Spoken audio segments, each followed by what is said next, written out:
Good morning or good evening, depending upon the time you see this lecture or you listen to this lecture. I am Dr. Bhavani Shankar Kodali. I am Chief of Obstetric Anesthesia and Professor of Anesthesia at the University of Maryland Medical Center and University of Maryland School of Medicine. Let me get my slides for you.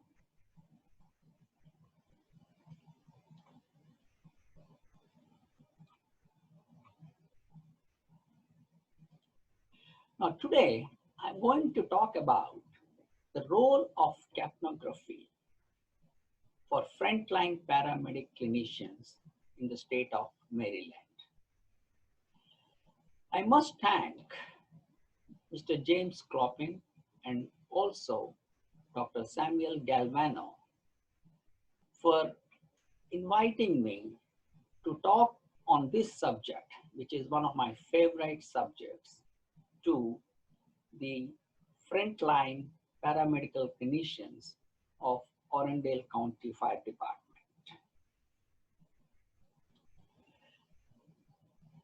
In your job, you never know where you're heading in the next moment. And I really envy what you do every day. When you're rescuing someone from a disaster or from an accident, capnography is one of the tools that could help you to understand the status of a patient. The goals of today's subject are: what is capnography? What is the measurement technology that is commonly used in capnography? The physiology underlying capnography. How is capnography related to cardiac output? And what information is available when you see a capnogram? And what are the general applications of capnography? And I will highlight the role of capnography in ACLS. These three items, the physiology underlying capnography and the capnography related to the cardiac output, and what information is available in a capnogram, are covered in the subject of physiology in this lecture. Now, I do own the websites, the capnography.com, .org, .biz, .net, .us. Any of these domains are directed to capnography.com. And this is a website which I maintain and edit almost on a weekly basis. This is an extensive website on capnography, going through every aspect of capnography. It goes through the physics, the physiology, the applications, the limitations, and how to use capnography during sedation or during CPR. It is also very user-friendly.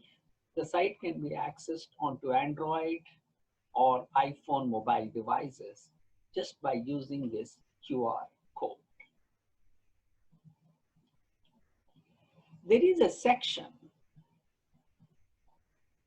called as 911 capnography in this website that was designed predominantly for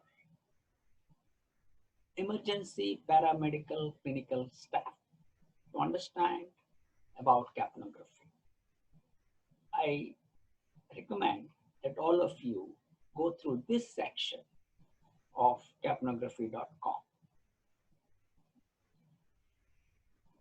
Now, we all know that pulse oximeter is an excellent monitor of hypoxia. But when hypoxia occurs, it does not tell us what is the cause of hypoxia. And that is where capnography comes into play. Capnography forewarns of impending hypoxia And it also gives us some clue about why hypoxia is occurring in a given patient.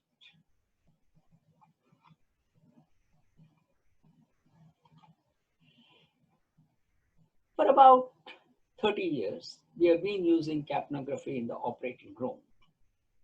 And in the operating room, we measure the CO2 between the patient and the anesthesia circuit.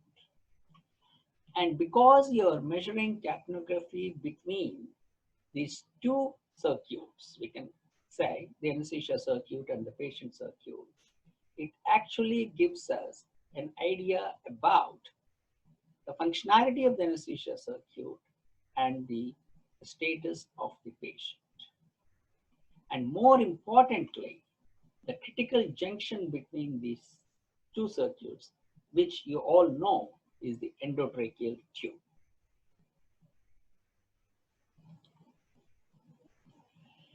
From the operating room, particularly in the last 20 years, the capnography is heading to all these areas outside the operating room, which includes the emergency department, endoscopy, angiography, ICU, post-operative care, and also transportation of patients from one institute to the other, or even within the hospital from one area to the other area of the hospital.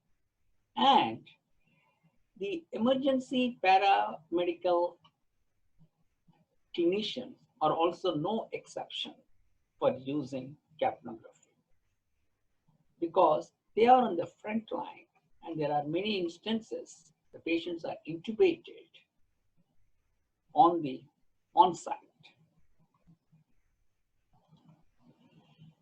So what is the measurement technology that is used to measure carbon dioxide?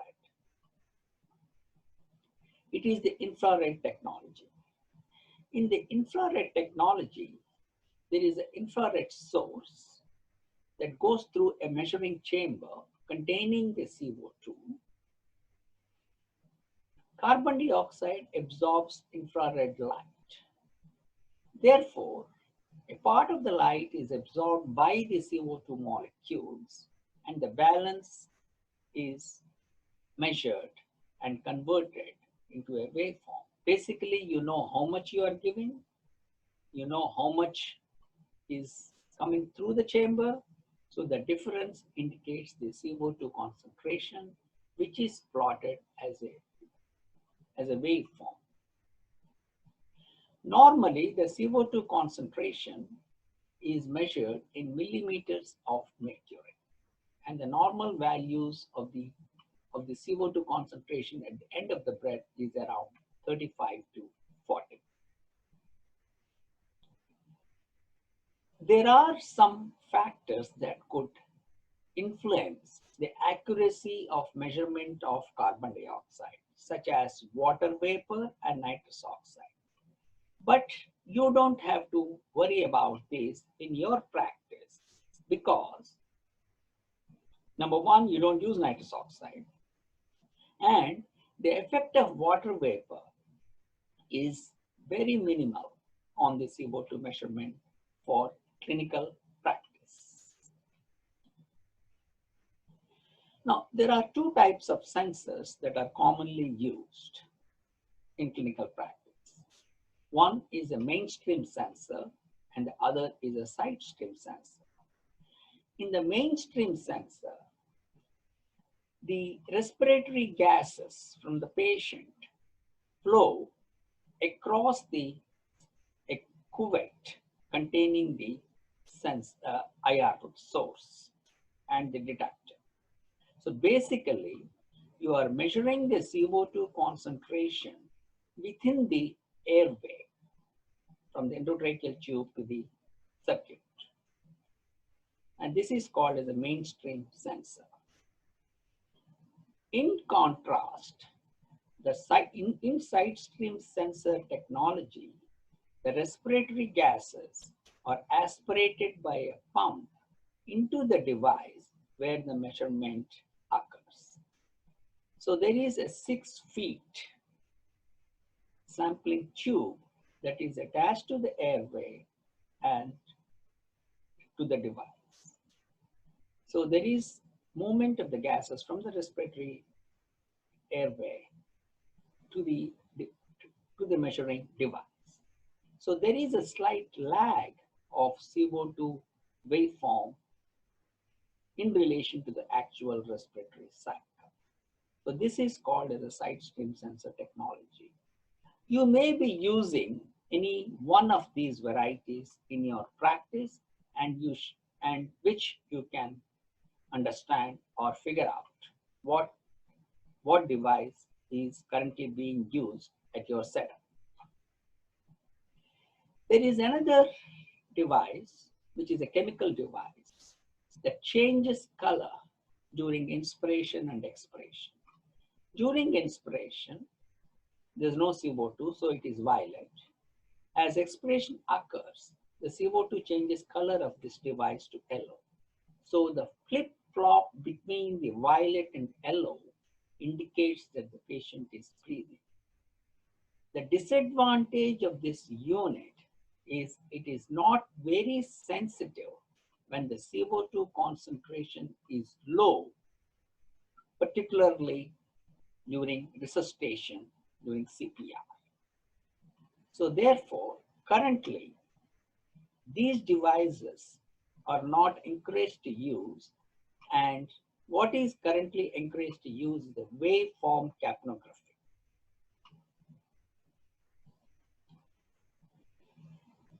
So let us understand the physiology of capnography. Once you understand the physiology, it is very easy to understand the clinical applications of capnography in your practice. Now, when you breathe in, say, fresh air or oxygen that does not contain CO2, and then you breathe out during expiration. And if you measure CO2 concentration, say at the mouth, so during inspiration it is 0. During expiration, initially it is 0. Then it gradually raises and becomes a plateau, and then it decreases. Basically, during inspiration, there's no CO2 concentration because you're breathing CO2-free gases. As you expire out, initially there is no CO2 because the CO2 is because the expired gases that comes from the dead space, that means like trachea and the bronchi, that do not participate in the normal gas exchange, because the gas exchange occurs in the lungs, not in the actual airway in the trachea. So when these gases come out, they do not contain any CO2. However, when the gases are flowing from the lung, I mean the alveoli in the lung, and then when they flow out, then the CO2 concentration rises. This rise of CO2 concentration is a mixture of the dead space gases with the alveolar gases, or the gases coming from the lung. So that is why you get a raise of CO2 as shown in this capnogram. Then you get an alveolar plateau, and this alveolar plateau represents the CO2 that is coming from all the alveoli of this lung. And when the patient is breathing the next inspiration that does not contain CO2, therefore the CO2 concentration decreases rapidly to 0. So you get this shape of capnogram. So although this capnogram looks like few lines, there is a lot of physiology within this capnogram. So here I'm showing you a capnogram, and This is the inspiration and this is inspiration here. And this is the expiration. Initially, I said that there are no CO2 in the initial expirate that comes from the predominantly from the trachea and the bronchi. So it is 0. And then there is a rise of CO2 concentration because it's a mixture of the dead space gases with the alveolar gases. And these are the alveolar gases here, represented by this plateau. And then the next inspiration starts here because patient is breathing CO2 free gases once again. In the past, these waveforms were represented by various terminology like PQRS, ABCD, 1, 2, 3, etc. In 1995, we came up with a standard terminology to represent all the phases of capnogram for a universal understanding and communication. If someone is telling me phase 1, I know you're talking about here. If someone talks about phase 2, we know that he or she is talking about phase 2. And we know that if someone is talking about phase 3, they're talking about this alveolar plateau. And if someone is talking about phase 0, we know that it is next inspiration. They're talking about inspiration. The angle between the phase 2 and 3 is called as the alpha angle. And the angle between the phase 3 and the phase 0 is called as the beta angle. Normally, the beta angle is about 90 degrees or so. But however, if there is a rebreathing, then this angle will be increased because rebreathing means we're inhaling a little bit of CO2. So therefore, this angle will not be as sharp as this, but it may be something like this. I will explain about this alpha angle a little more in the next few slides. The end-tidal CO2, which is the maximum concentration of CO2 at the end of the breath, is about 35 to 40 millimeters of mercury. And this is the number which you see clinically on the capnograph monitor.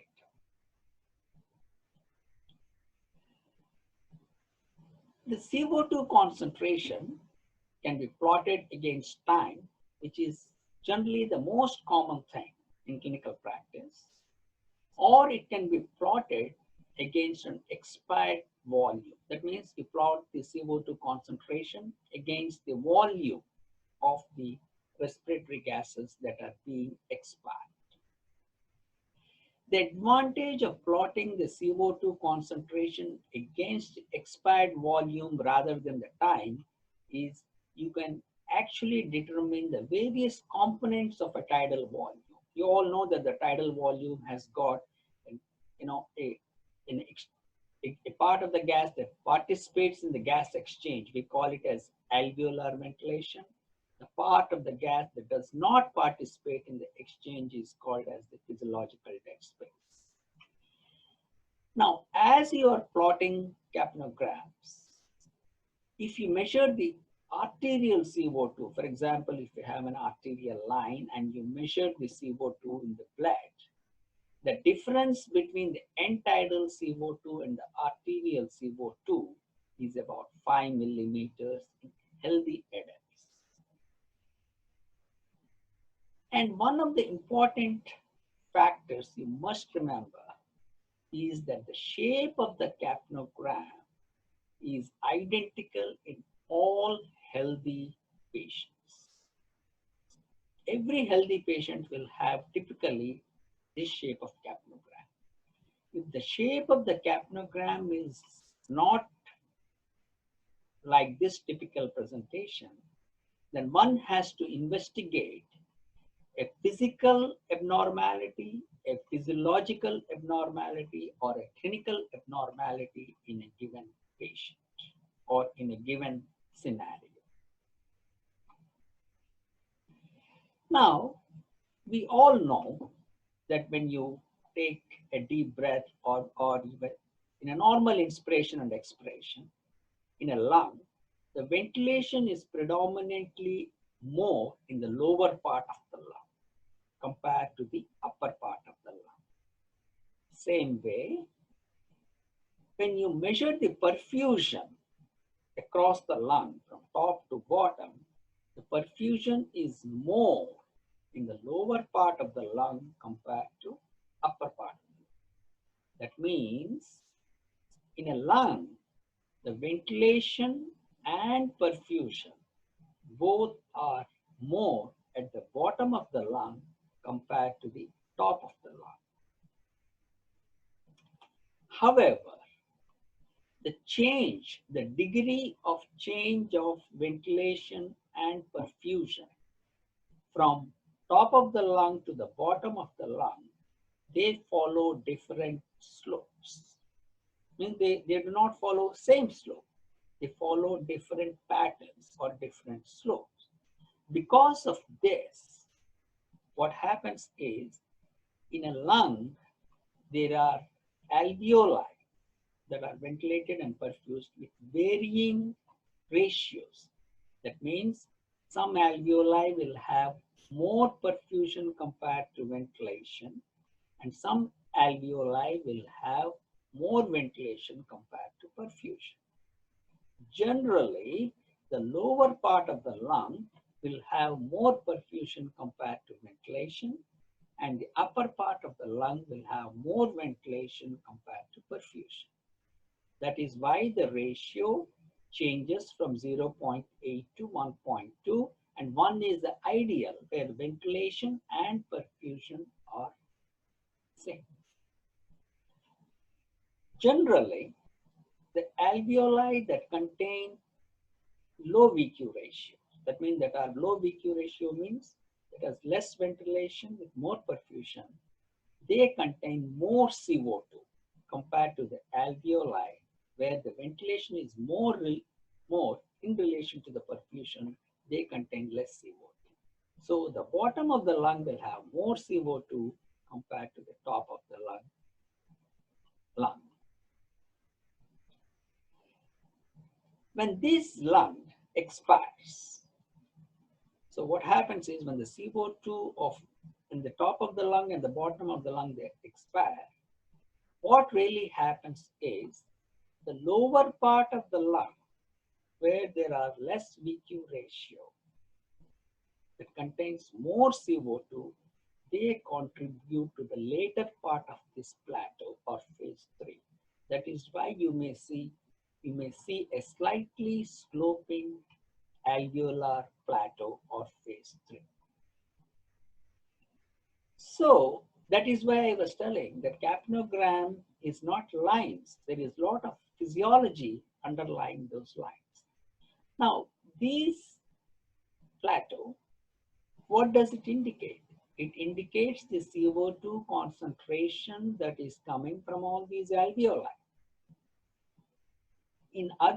But the CO2 concentration in these alveoli are dependent on the ventilation and perfusion.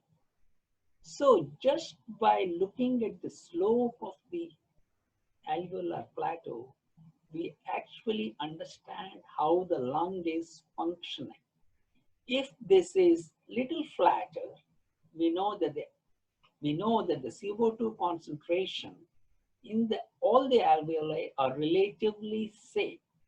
However, if this plateau is prolonged and sloping upwards, then we know that the ventilation perfusion mismatch in this lung is more. So it is giving some idea about the functionality of the lung. So capnogram, just by looking at the capnogram, we can know how, we can understand how the lung is functioning. Now, if you look at the height of the CO2, I said that this is entitled CO2.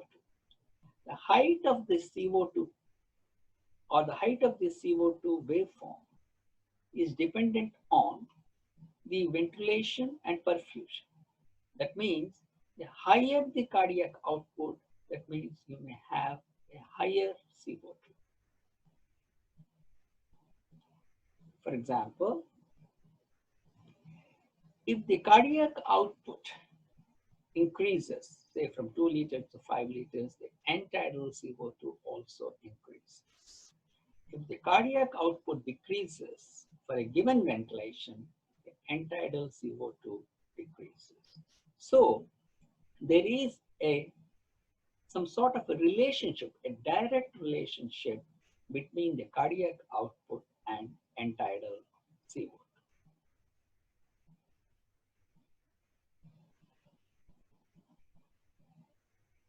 And I said that the CO2 waveforms are dependent on ventilation and perfusion. We just understood about cardiac output and end-tidal CO2. What about the ventilation? When there are abnormalities of ventilation, like a bronchospasm or COPD, what happens is the phase 2 and phase 3 is prolonged. This is the normal capnogram, this is the abnormal capnogram.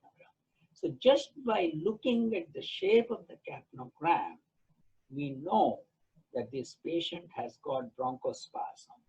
And when you are giving bronchodilators, it can revert back to a normal shape. You know that whatever bronchodilators you gave, patient is responding very well. So as soon as you put an endotracheal tube and you look at the CO2 waveform, just by looking at the shape of the CO2 waveform, you know how the breathing pattern of the patient is. And similarly, by knowing the CO2 number, the end-tidal CO2, you know what is the status of the cardiac output. Now, as I said, that the end-tidal CO2 is roughly 35 and the arterial CO2 is 40 in a healthy patient, so the difference is 5. So therefore, end-tidal CO2 is a non-invasive monitor of ventilation, because ventilation is the one that ultimately determines the arterial CO2. So therefore, the end-tidal CO2 gives you an indirect measure of the arterial CO2, and hence you can gauge whether you are ventilating the patient normally or abnormally. So, what are the clinical applications? Just like you look at the EKG, you have to, same way, you have to look at the capnograms. What is the frequency? What is the rhythm? Frequency will tell you the rate of respiration. The rhythm will tell you whether the breathing is irregular or regular or irregular. The height will give you an idea of ventilation and, more importantly, the perfusion. If there's no perfusion, you won't get the height. Then look at the baseline. Normally, the CO2 waveform during inspiration should touch the baseline if the patient is breathing no CO2. So you can look at the baseline. Then the shape of the capnogram is useful. I told you, you can easily differentiate between a bronchospasm capnogram and a normal capnogram. So we not only get an idea from the numbers, like hypoventilation or hyperventilation, but you also get some idea about looking at the shape of the capnograms.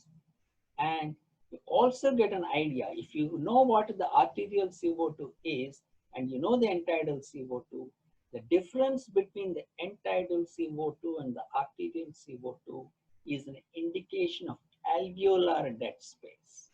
And normally, as I said, it is 5 millimeters. However, if some of the alveoli are non-functional, therefore the dead space increases. That means there's no gas exchange.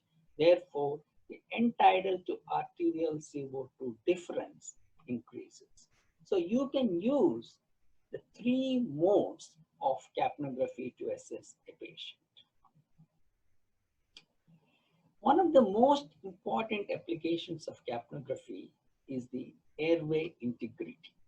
And this is what you will be involved in every case you manage in your practice.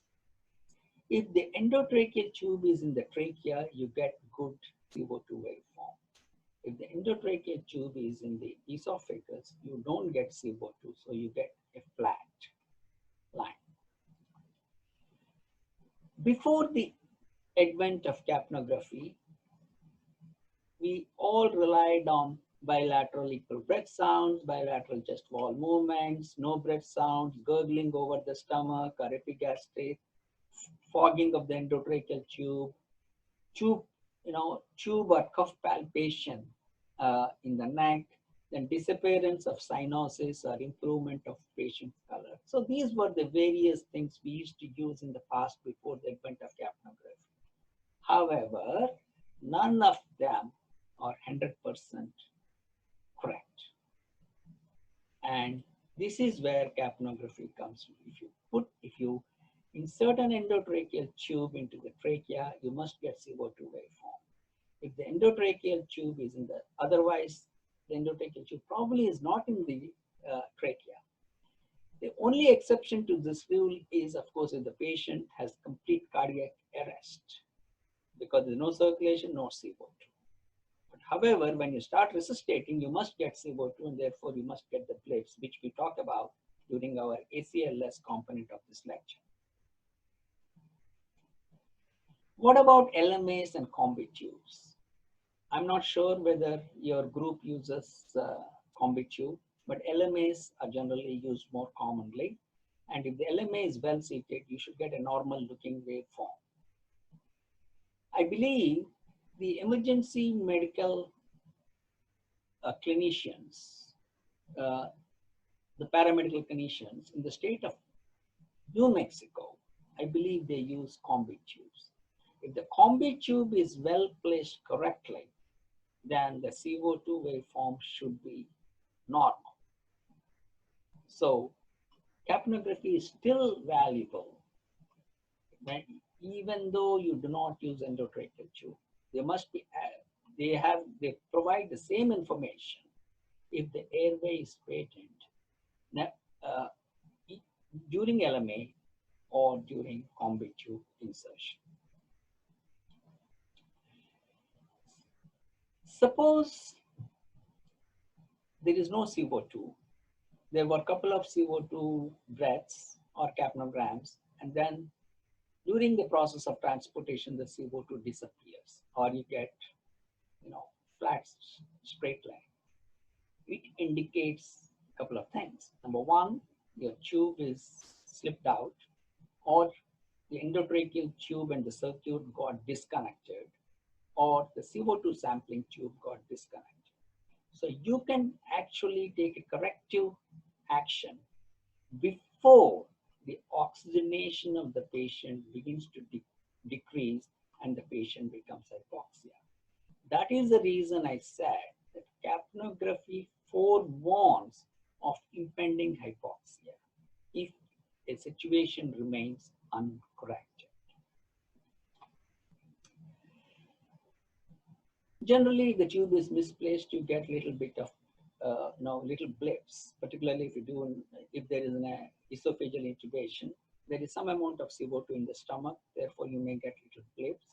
But if someone has a carbonated beverage, the few initial breaths during an esophageal intubation may have a CO2 waveforms, but they are little abnormal in shape.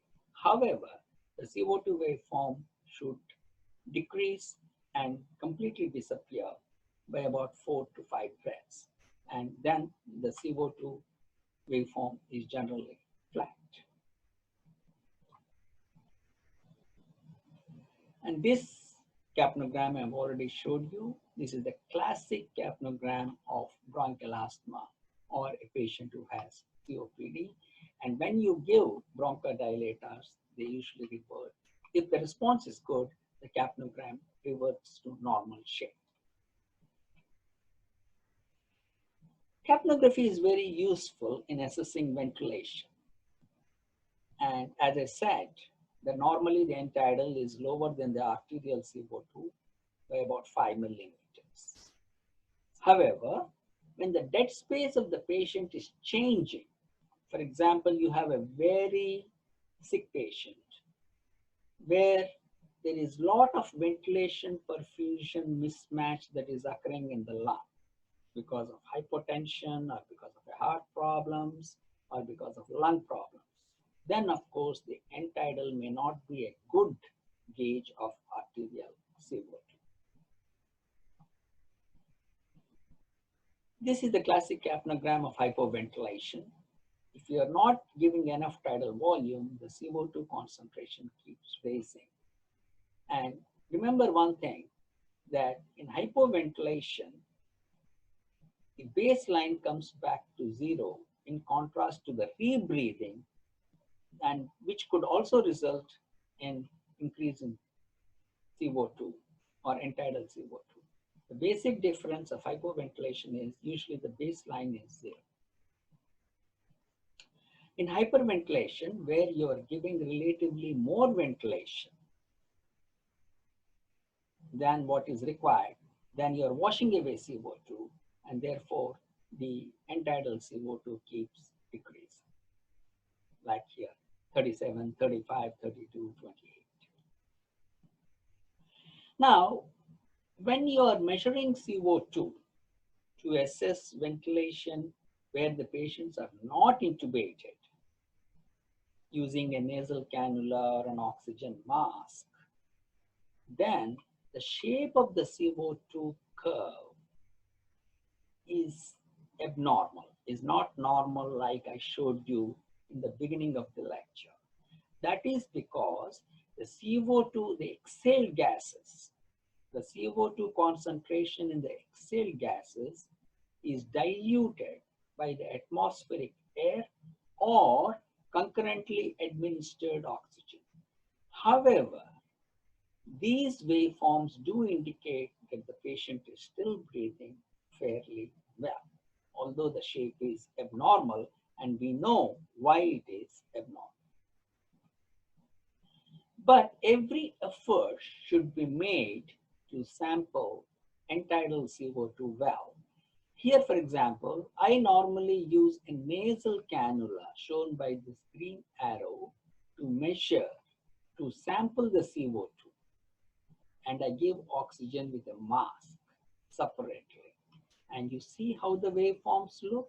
You get pretty normal looking waveforms as if this patient was intubated. So in every patient, you have to make sure that you are sampling the patient as much as possible and as adequately as possible.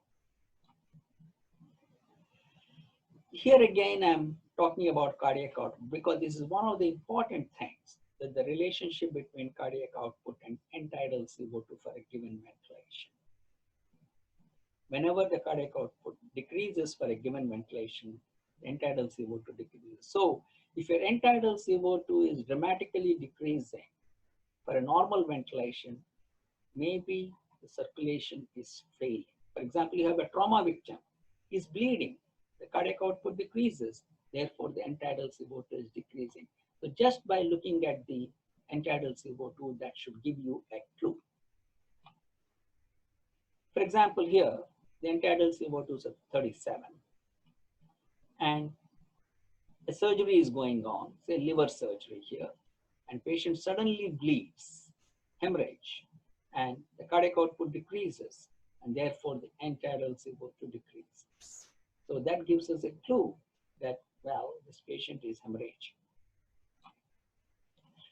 Suppose in a scenario where the patient is losing blood, in a trauma case, for example, and we are not giving enough to resuscitate, the cardiac output keeps on decreasing, so the end tidal CO2 is decreasing, and the patient finds the arrest here, and patient gets epinephrine, CPR, and maybe fluids, maybe blood, and you're resuscitating the patient, the cardiac output increases, and end tidal CO2 also increases. So just by looking at the trend capnogram, we can see how the resuscitation of this patient increases the cardiac output, which is indicated by increasing end tidal CO2 on capnography.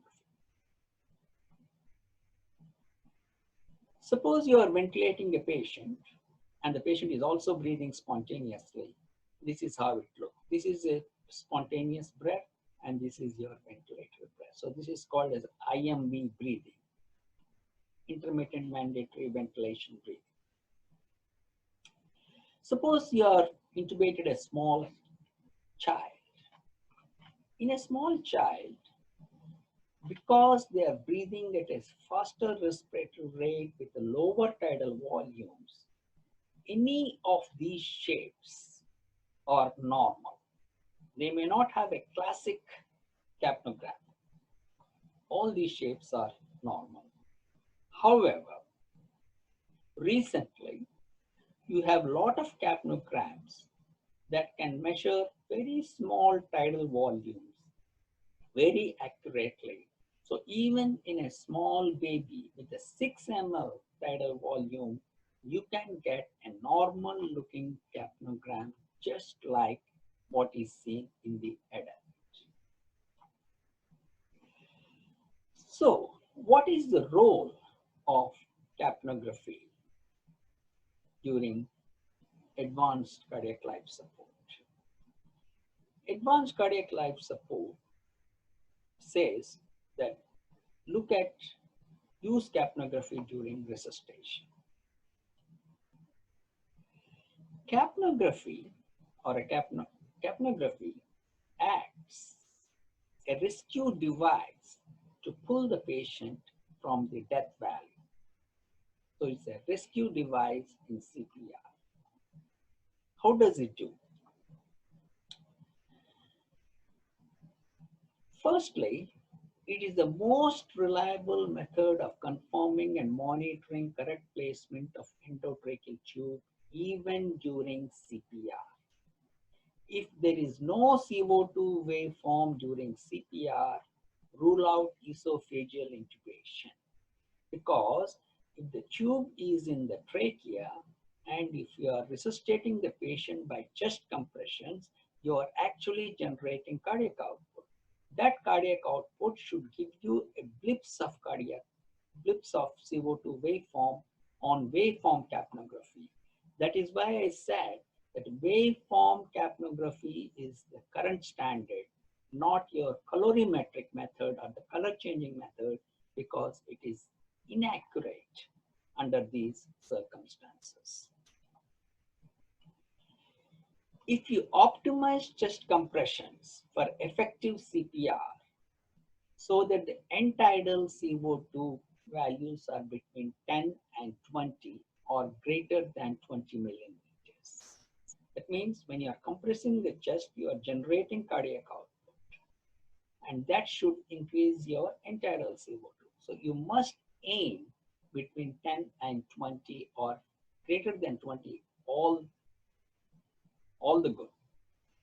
If end tidal CO2 values measured after initiation of ACLS are less than 10 millimeters, that means you're doing a very good CPR, but your end tidal CO2 values are less than 10, then it is associated with a poor outcome.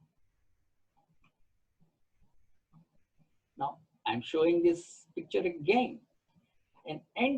A cardiac output of 2 liters corresponds to an end tidal of 20. And in a normal CPR, you generate a cardiac output of 2 liters.